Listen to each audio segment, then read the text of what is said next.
धाकड़ खबर, बेखौफसुमा बेबाक अंदाज।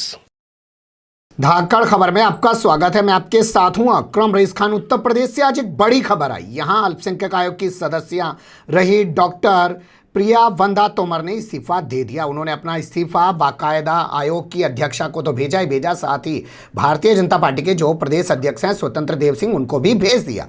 अपने इस्तीफे में जो उन्होंने लाइन लिखी उसके बाद बहुत सारे सवाल पैदा हो गए। आप लोग जानते हैं रोजाना धाकड़ खबर आपके सामने उत्तर प्रदेश के जंगल राज से जुड़ी हुई खबरों का बुलेटिन रखता है, जिसमें बताता है कि यहाँ किस तरीके से अपराध महिलाओं के खिलाफ लगातार बढ़ता जा रहा है। उन्होंने भी अपने पत्र में कहा कि वो महिला आयोग की सदस्य होने के बावजूद महिलाओं के सुरक्षा के लिए कुछ नहीं कर पा रही हैं, उनको कोई न्याय दिलाने के लिए कुछ नहीं कर पा रही हैं। साथ ही उन्होंने किसान आंदोलन जो चल रहा है और किसानों की जो मौतें हुई हैं उन सब चीज़ों का भी जिक्र किया है। तो हमारे साथ वो जूम के ज़रिए जुड़ रही हैं, उन्हीं से पूछ लेते हैं कि असल मुद्दा है क्या। महिला उत्पीड़न से दुखी होकर उन्होंने इस्तीफा दिया है, या किसान आंदोलन जो चल रहा है उसमें किसानों की जो मौतें हो रही हैं उसकी वजह से उन्होंने इस्तीफा दिया है। बहुत शुक्रिया मैम हमें वक्त देने के लिए।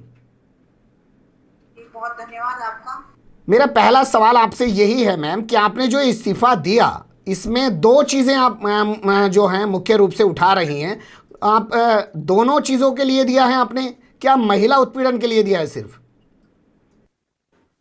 नहीं, मुख्य बिंदु इस समय किसान आंदोलन है।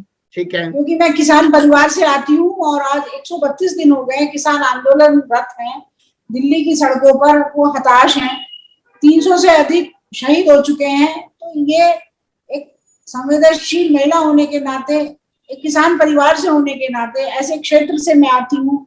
मेरा जो घर है, मेरा मायका है वो जिला बागपत है, मुजफ्फरनगर मेरी ससुराल है, शामली मेरी कर्मभूमि है, मेरठ मेडिकल कॉलेज से मैं पढ़ी हूँ। तो ये पूरा किसान बहुल्य क्षेत्र है। तो यहाँ पर मैं अपने मरीज भी देखती हूँ, तो वो भी जब थोड़ी देर के बाद वो ऐसी बैकग्राउंड से आते हैं, थोड़ी देर बाद चर्चा करते हैं उनके साथ, जो पुरुष होते हैं, पति हो, भाई हो, पिता हो, चर्चा करते हैं।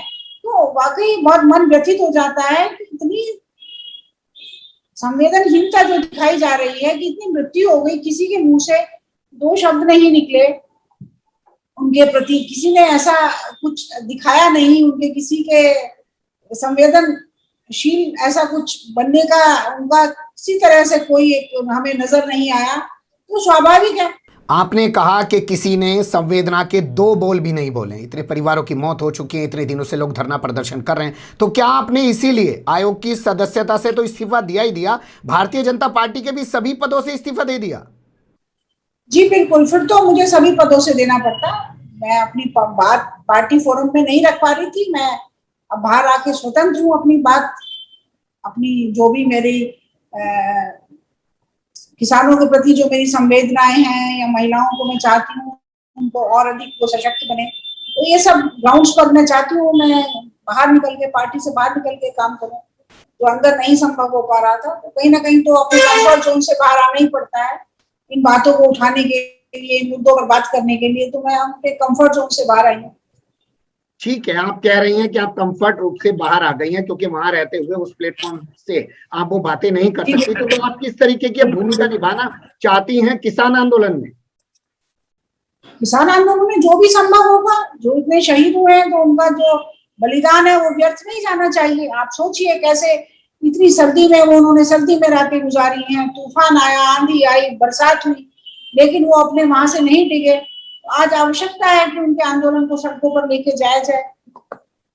गाजीपुर बॉर्डर पे भी एक बार आप गई थी, वहां पे आपने किसानों का दर्द जाना था, वो खबर सामने आई थी, उसके बाद ऐसी चर्चाएं चलने लगी थी कि आपसे इस्तीफा लिया जा सकता है। क्या कोई दबाव था, उस वजह से आपने इस्तीफा दिया है? गाजीपुर बॉर्डर में देश के दुश्मन नहीं है, वो देश के नागरिक हैं, किसान हैं। वहां पर क्या जाना क्या एक वो है, अपराध है क्या अगर कोई चला भी जाए तो? गाजीपुर बॉर्डर तो रास्ते में पड़ता है, जाते आते हैं, दिखता नहीं है। जो गाजीपुर के बॉर्डर पे जाके बैठते हैं, क्या वो क्षेत्र से नहीं जाते? वो सब हमारे भाई बंधु हैं। मेरा सवाल ये है, मैं और स्पष्ट तरीके से आपसे पूछ रहा हूँ, क्या गाजीपुर बॉर्डर पे जाना आपके लिए मुसीबत बन गया था? आपको वहां पे रहना मुश्किल हो रहा था? नहीं, ऐसा कुछ नहीं। ये आपको गलत सूचना है, जो भी आपकी सूचना है उसको आप करेक्ट करिए। चलिए ठीक है, अब ये जान लेते हैं, आप महिला आयोग की सदस्यता रही हैं और आप में देखिए उत्तर प्रदेश में किस तरीके से महिलाओं के साथ अपराध बढ़ रहा है। 2 साल की बच्ची भी महफूज नहीं है, उसके साथ भी रेप किया जा रहा है, 80 साल की बुजुर्ग महिला के साथ भी रेप किया जा रहा है, हत्याएं की जा रही हैं। क्या वो भी एक वजह रहा आपके इस्तीफा देने की? बिल्कुल, महिलाओं के प्रति जो अपराध हैं, तो मैं संवेदनशील महिला हूँ आयोग में रहते हुए, तो स्वाभाविक है कि मैं नैतिक रूप से अपने को स्वयं को जिम्मेदार खुद भी मानती हूँ। तो मुझे नैतिक आधार पर इस तरह से बने रहने का कोई सवाल पैदा नहीं होता। क्या दिक्कतें आ रही थी? अधिकारी आपकी नहीं सुनते थे? क्या दिक्कतें थी? थोड़ा कुछ बता पाएंगी कैसे आप इंसाफ नहीं दिला पा रही थी? विशेष एक दिक्कत नहीं है, ये बहुत सारी समस्याएं होती हैं और आप लोग देखते हैं, तो इसमें मैं अब डिटेल में नहीं जाना चाहूंगी। आप लोग को आपका मेरे पास रेजिग्नेशन लेटर होगा, उसमें मैंने संक्षिप्त में सब बातें लिख दी हैं। नहीं ठीक है, वो लिखा है मैम, लेकिन मैं व्याख्या करना अलग से मैं उचित नहीं समझती। ठीक है जी जी, मैं मान सकता हूँ आप जो है सही उस तरीके से लिख चुकी हैं और तमाम चीजें आपने बता दी हैं, लेकिन फिर भी मैं जानना चाह रहा हूँ कि आप जैसे महिलाओं की मदद करती थी, जो महिलाएं पीड़ित होती थी, तो क्या दिक्कतें आती थी जो उनकी मदद नहीं हो पाती थी? देखिए, बहुत सारी दिक्कतें होती हैं, मैं इस समय मैं उनकी सबकी व्याख्या नहीं करना चाहूंगी, ना मेरे पास समय है इस समय उन सबकी व्याख्या करने का। हाँ। लेकिन मूलतः जो मैंने कारण है वो बता दिए हैं, तो वही मेरे कारण है। चलिए, बहुत बहुत शुक्रिया, आपने व्यस्त टाइम से अपना थोड़ा वक्त निकाला धाकड़ खबर के लिए। इसके लिए हम आपका आभार व्यक्त करते हैं और दोबारा आपसे जुड़ने की कोशिश करेंगे। बहुत शुक्रिया मैम।